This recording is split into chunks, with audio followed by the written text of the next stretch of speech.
Lovely, శోభనం రాత్రి రోజున ఓన్లీ పాలు తాగి ఇంకా మేలి ముసుగు తొలగిస్తారు అంతేనా? అరే కాదు కాదు, సినిమా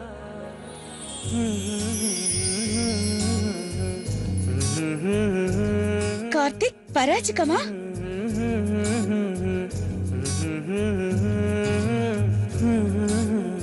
సర్లే, ఇక నువ్వు పడుకో, బాగా అలసిపోయి ఉంటావు.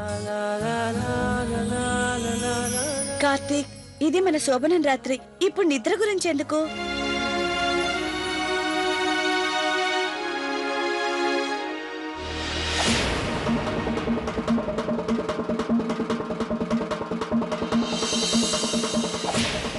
నువ్వు నర్వస్ ఫీల్ అవుతున్నావా? లవ్లీ, బహుశా నువ్వు నాకు ఇచ్చిన మాట మర్చిపోయినట్టున్నావు.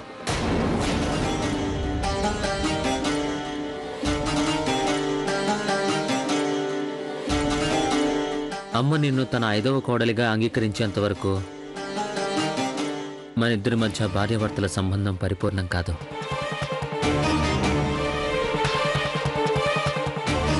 కార్తిక్ ప్లీజ్, నువ్వు ఆ ప్రమాణాన్ని వెనక్కి తీసుకో.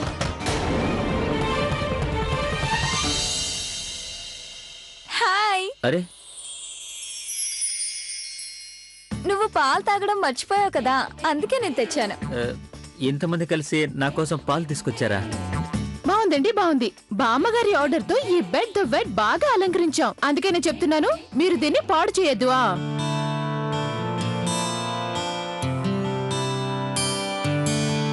అరే బా మీనాక్షిదేవి గారు, ఈ అలంకారం చూసేమనిపిస్తుందంటే ఈ గులాబీ వాసన మొత్తులో నాకు మన శోభనం రోజు గుర్తొస్తుంది. సరే, నేను పనిచేస్తాను, నేను ఇక్కడే పడుకుంటాను. కిట్టు అన్నయ్య, జోకులు వేయకుండా వెళ్ళి మీ గదిలో పడుకో, అర్థమైందా? ఏమైంది కార్తీక్? ఈ ఒక్క రాత్రి అన్నల కోసం త్యాగం చేయలేవా? దాంట్లో ఏముంది కార్తీక్, చిన్నప్పుడు మనందరం కలిసే కదా పడుకునేవాళ్ళం. అవును, కానీ ఉమేష్ అన్నయ్య, మీరైనా చెప్పండి వీళ్ళకి. తమ్ముళ్ళు, ఇక పరాజకాలు ఆపండి. రేపు ఉదయం చాలా పనులున్నాయి, అర్థమైందా? అందుకని ఇక వెళదాం, పదండి పదండి. కార్తీక్, ఈ రాత్రి మీరిద్దరూ గుడి ముందు పడుకోవాలి. అది కూడా పరుపు మీద కాదు, చాప వేసుకొని.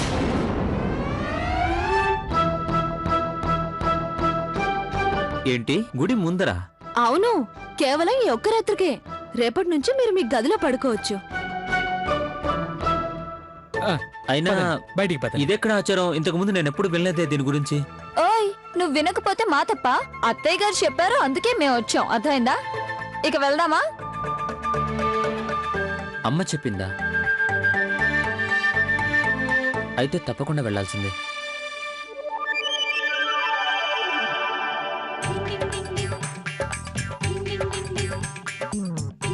పదండి, పద లవ్లీ, వెళ్దాం పద. కార్తీక్,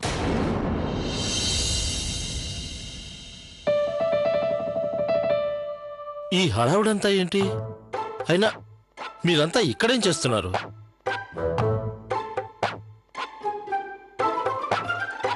ఉమేష్, కిట్టు, పొద్దున్నే షాప్ తెరవడం లేదా? షాప్ తెరిచి 3 రోజులైంది. పదండి, వాళ్ళని ఒంటరిగా వదిలేయండి. నాన్న, వీళ్ళు నన్ను లవ్లీని గుడికి తీసుకెళ్తున్నారు. గుడికా? అదేదో ఆచారం ఉందిగా, రాత్రంతా అక్కడే ఉండాలని.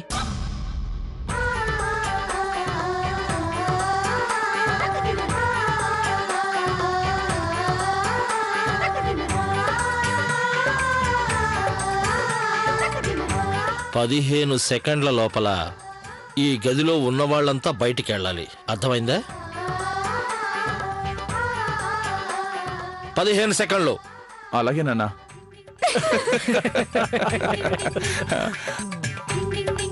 నవ్వింది ఇక చాలు, పదండి.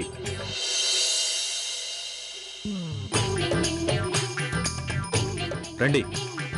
పదండి పదండి పదండి. థ్యాంక్ యూ అన్నయ్య.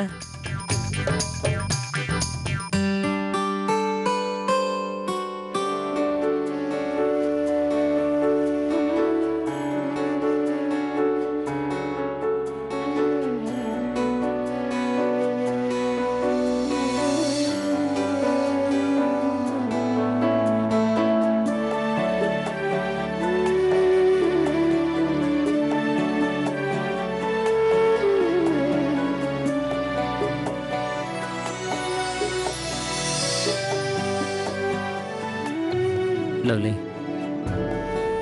ప్లీజ్ నన్ను అర్థం చేసుకో. నిన్ను నేను ఎంతో ప్రేమిస్తున్నాను లవ్లీ. నేను నీ నుంచి దూరంగా ఉండలేను. కానీ అమ్మ ఈ పెళ్లితో సంతోషంగా లేదు.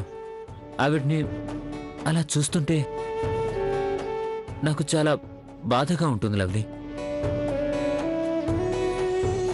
చూడు, ఎప్పటి వరకు నువ్వు ఆదర్శవంతమైన కోడలిగా నిరూపించుకోలేవో అప్పటి వరకు ఆవిడ సంతోషించదు. లవ్లీ, నాకు మా అమ్మంటే ఎంతో ఇష్టం. ఆవిడ్ని నేను అలా చూడలేను. అలాగే కార్తీక్, మీ అమ్మగారి మెప్పు పొందేందుకు నేను అన్ని విధాలా ప్రయత్నిస్తాను. ఎంత కష్టమైనా చేస్తాను. I promise.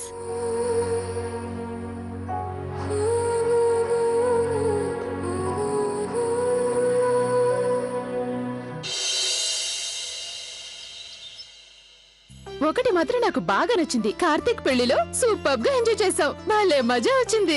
ఎస్పెషల్లీ మెహందీలో. ప్రాబ్లమ్స్ వచ్చాయి కానీ చిటికెల్లో తీరిపోయాయి. ఇంకా అత్తయ్య గారు బామ్మగారికి నిజం చెప్పినప్పుడు నాకు చెప్పలేనంత భయం వేసింది తెలుసా. ఈ పెళ్లి ఆగిపోతుందేమో అనిపించింది. ఇక నా డిజైనర్ డ్రెస్లన్నీ వేస్ట్ అయ్యాయి అనిపించింది. నేను ఎంతో భయపడ్డాను, కానీ సంతోషమైంది ఏంటంటే అంతా మంచిగా జరిగింది. అదే పెద్దలంటారుగా, జరిగేదేదో మన మంచికే అని. లేదురా, ఇది నిజం కాదు. బామ్మగారికి లవ్లీ నచ్చింది, కానీ అత్తగారు కోడలిగా ఆ లవ్లీని ఇంకా అంగీకరించలేదు. అత్తగారికి మనందరి లక్షణాలున్న అమ్మాయి 5వ కోడలిగా రావాలనుకుంది, కానీ ఆవిడ కోరికకు పూర్తి విరుద్ధంగా జరిగింది. అదీ కాక నా ఉద్దేశంలో లవ్లీ మనలా ఎన్నటికీ కాలేదు.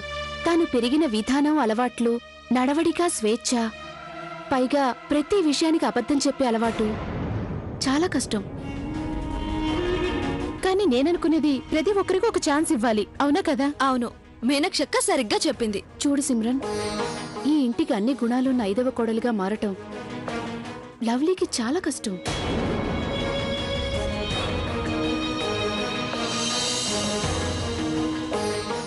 నేను కార్తీక్ సంతోషం కోసం లవ్లీతో పెళ్లి జరిపించాను, కానీ నిజంగా తను నా కుటుంబంలోని కోడళ్లలాగా మంచి లక్షణాలను అలవర్చుకుంటుందా?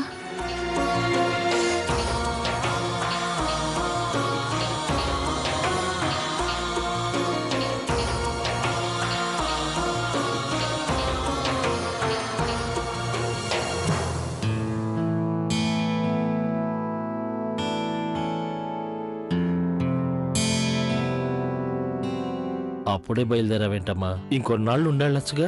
అరే నాన్న, భగవంతుడు నన్ను ఇక్కడికి పంపిన పని పూర్తయిపోయింది. ఇప్పుడు నేను సంతోషంగా వెళ్ళగలను, ప్రశాంతంగా ఉండగలను.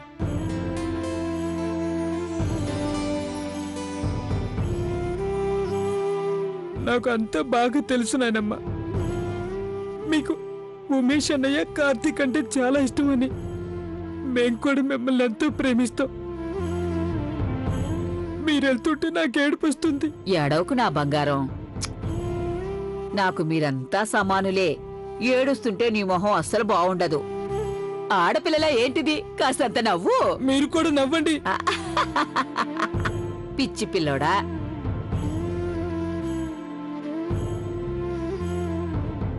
అమ్మాయి కౌసల్య, నేను వెళ్ళిపోతున్నాను, కానీ కార్తీక్ భార్యని నీ మీద నమ్మకంతో వదిలి వెళుతున్నాను. నీ ఆధ్వర్యంలో తనకి పద్ధతులన్నీ చూపించి నేర్పించు. అర్థమైంది కదా?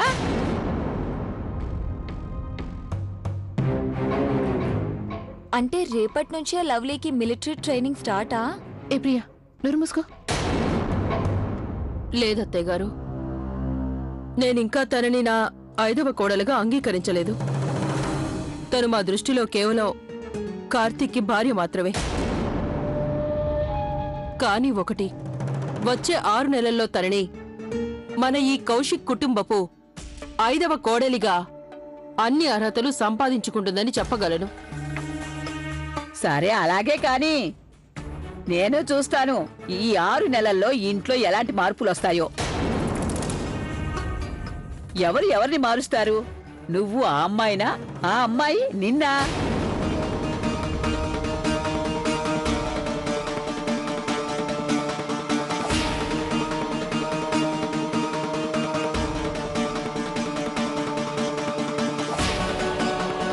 వదిలే.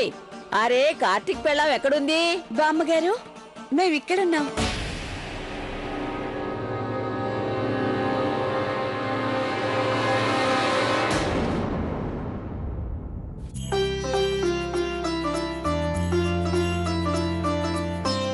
చల్లగా ఉండు.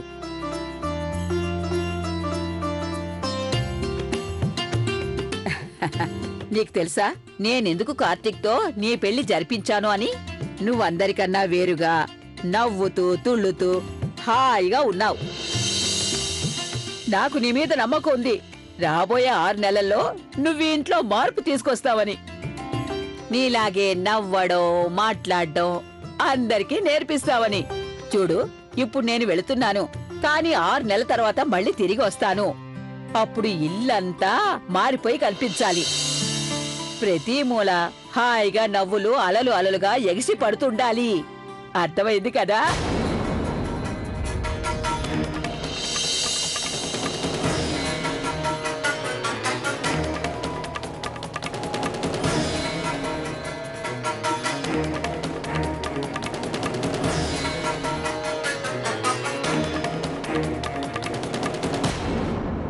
విజయీ భవ. నా ఆశీర్వాదం నీకెప్పుడూ తోడుగా ఉంటుంది.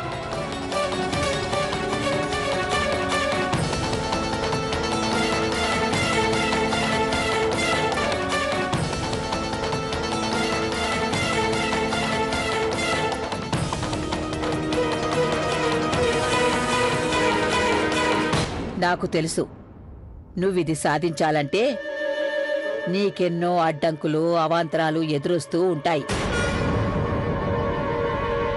అయినా భయపడకు, అంతా మంచే జరుగుతుంది. బామ్మగారు నన్ను విజయీ భవాని ఎందుకు ఆశీర్వదించారు? నేనేమైనా యుద్ధం చేసేందుకు వెళ్తున్నానా? నీ ఈ ప్రశ్నకు జవాబు త్వరలోనే నీకే తెలుస్తుంది. అర్థమైంది కదా?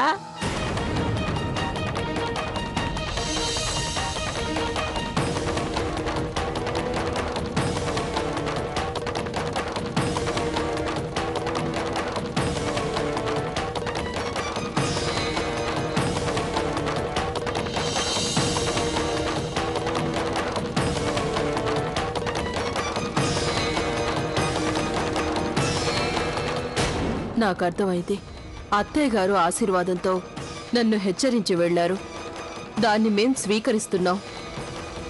ఈ నా కుటుంబపు నియమాలను పద్ధతులను ఎవ్వరూ ఎన్నటికీ మార్చలేరు. ఎవ్వరూ కూడా. పదండి పదండి. పదండి, వెళదాం పదండి. కలకాలం వర్ధిల్లమ్మా.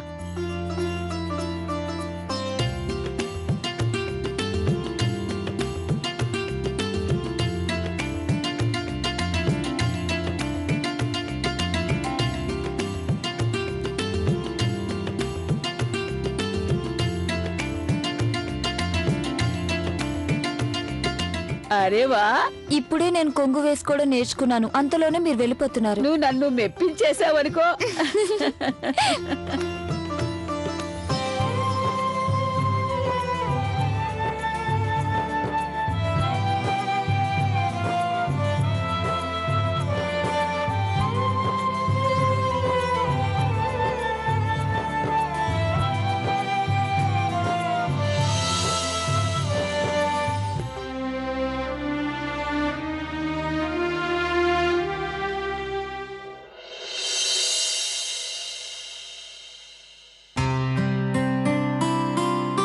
నాన్న శివ, ఏంటమ్మా? అత్తయ్య గారిని జాగ్రత్తగా బండెక్కించావా? ఎక్కించామమ్మా. సరిగ్గా సమయానికి అక్కడికి చేరుకున్నాం. నాయనమ్మను జాగ్రత్తగా సీట్లో కూర్చోబెట్టాం. మంచిదైంది బాబు, మా అమ్మ త్వరగా వెళ్ళిపోయింది. లేదంటే నేను ఇంకా 2 పార్టీల మధ్య నలిగిపోయేవాడిని. ఒకవైపు శ్రీమతి గారు, మరోవైపు అమ్మగారు. నాన్న, మీరెందుకు అమ్మని ఎప్పుడు రెచ్చగొడుతుంటారు? అరే మేమెక్కడ రెచ్చగొట్టామండి? మేం ప్రేమను తెలుపుతున్నాం.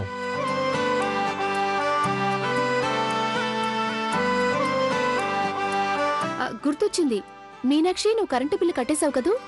అయ్యో రామా, కౌరక్క, ఈ పెళ్లి హడావుల్లో పడి నేను ఆ విషయమే మర్చిపోయాను. అయ్యో అయ్యో గౌరక్క, ఈ రోజే బిల్లు కట్టడానికి లాస్ట్ డేట్ అక్క. అమ్మాయి మీనాక్షి, ఈసారి అయిపోయిందిగా, వదిలే. మళ్ళీ వచ్చే నెల నుంచి చివరి డేట్ కంటే ఒకరోజు ముందే బిల్లు కట్టండి. అలాగేనండి. ఏమండి, మీరు పోలీస్ స్టేషన్కి వెళ్తూ బిల్ కట్టేస్తారా? అది సిమ్రన్, ఐఎమ్ సారీ, నేను బిల్లు కట్టలేను. అది నేను ఈరోజు పోలీస్ హెడ్ క్వార్టర్స్ కు వెళ్ళాలి. నీకు ఈ విషయం తెలుసుగా Simran? Police head quarters north side ఉంటే కరెంట్ ఆఫీస్ సౌత్ సైడ్ ఉంది. ఓయ్ ప్రియా మేడం, ఏ పిల్ల, ఇంకా కొంగరు అలా పట్టుకున్నావెందుకు? బామ్మగారు వెళ్ళిపోయారు. ఓ, బామ్మగారు వెళ్ళిపోయారని నేను మర్చిపోయాను. నిజం, బామ్మగారు మనల్ని ఏదో ఒక పనికి పురమాయిస్తూనే ఉంటుంది. అయినా మనం బామ్మగారి మాటని కాదనిలేం కదా. పైగా నా మీద ప్రియ మీద బామ్మగారికి ఏమాత్రం ప్రేమ లేదు. యా, కానీ నేనిప్పుడు ఫుల్ హ్యాపీ. నాకు ఈ కొంగు వేసుకునే బాధ తీరింది. అయినా ఈ rules and traditions only ladies కోసమే ఎందుకు? ఇల్లందరికీ ఒకటే కదా. కానీ అలా కాదు. వంటలు చేయడం ఆడవాళ్ళ బాధ్యతే, ఇంటి మంచి చెడ్డలు చూడడం ఆడవాళ్ళ బాధ్యతే, ఇంకా కొంగు వేసుకోవడం కూడా ఆడవాళ్ళ బాధ్యతే.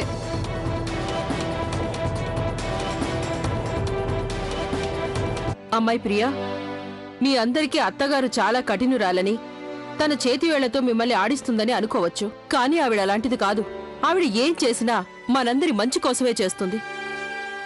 పైగా మీరొకసారి ఆలోచించండి, ఆవిడ ద్వారా మీరు తెలిసి తెలియకుండానే మీరెన్నో విషయాలు నేర్చుకొనుంటారు. అవునత్తయ్య. అత్తయ్య గారు చెప్పింది అక్షర సత్యం. నిజానికి నేను అత్తగారి దగ్గర ఎంతో నేర్చుకున్నాను. కానీ బామ్మగారి వద్ద ఒక విషయాన్ని నేర్చుకున్నాం మేం. అది సమస్యలొచ్చినప్పుడు క్షణాల్లో నిర్ణయం తీసుకుని వాటిని పరిష్కరించటం. గుర్తుందా మీకు? ఆ రోజు లవ్లీ వాళ్ళింట్లో కరెంటు పోయింది. అప్పుడు వెంటనే బామ్మగారు మెహందీ కార్యక్రమాన్ని ఇక్కడ చేయాలని నిర్ణయించారు. అవునా? అదే, బామ్మగారికి సాటెవరూ లేరు. ఆ భగవంతుడి దయ వల్ల అన్ని కార్యక్రమాలు ప్రశాంతంగా ముగిశాయి. నేనైతే ఎంతగానో భయపడిపోయాను, అమ్మకి అసలు విషయం తెలిసిపోతే గనక ఎంత పెద్ద గొడవ జరుగుతుందో అని. కానీ అలా కాలేదు. దేవుడి దయ వల్ల అంతా సంతోషంగానే ముగిసింది. అప్పుడే అంతా అయిపోలేదు. అత్తగారు పరోక్షంగా నాకు పెట్టిన పోటీని నేనెలాగైనా గెలిచి తీరాలి. కానీ నేను ఒక మంచి ప్రణాళికతో లవ్లీని కార్తీక్ భార్యగానే కాకుండా ఈ కుటుంబపు కోడలిగా తీర్చిదిద్దాల్సిందే. అది కూడా ఈ పనిని నేను వీలైనంత త్వరగా పూర్తి చెయ్యాలి. నేను టిఫిన్ చేసేందుకు వెళ్తున్నాను. ఎవరెవరికి ఏమేం కావాలో కాస్త చెప్పండి. అది తల్లి, నేను చాలా రోజుల నుండి అది పరోటాలు.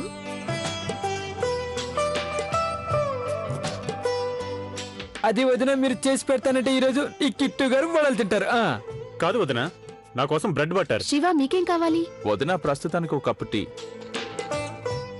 ఆ గౌరీ, ఒక మాట చెప్పండి అత్తయ్య. ఈ రోజు నువ్వు ఒక్కదానివి వంటగదిలో ఇబ్బంది పడకు. లవ్లీతో ఈ రోజు పాలు పొంగించి పాయసం చేయించు.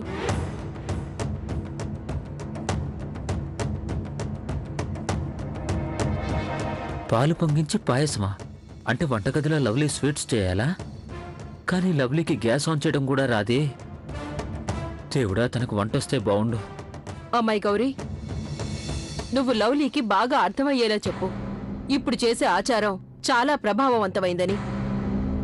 తను ఏది చేసినా అది మనస్ఫూర్తిగా చాలా శ్రద్ధగా చేయమని చెప్పు.